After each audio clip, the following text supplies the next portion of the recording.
दिल के चीर का कह गे याद अपन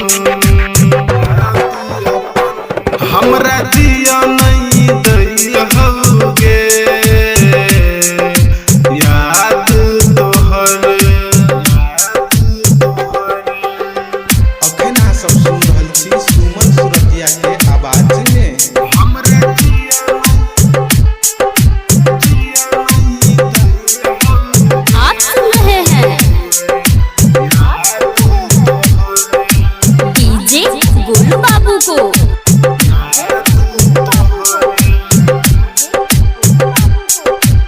मीरगंज जहर पिया का किया नहीं हमरा तू गई गेले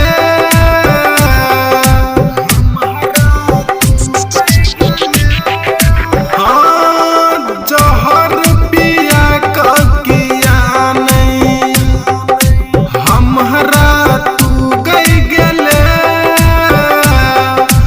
मैरो का जीती हम चैन सा कैन कैन कान जीती गए हम पल पल नहीं गे कैनाती हम हमरा जिया नहीं दैहगे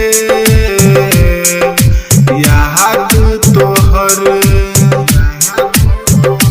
लड्डू दिल के चीर का कह गे याद अपन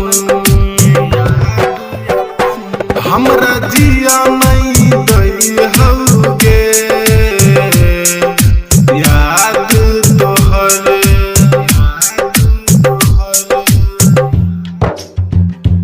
हमरा जिया नहीं दैहगे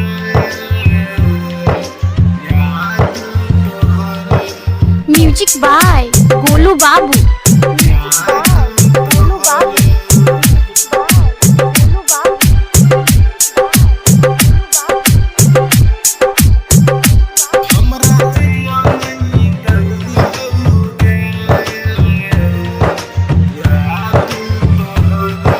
दिल में तोरा गरानी रखने छलियोगे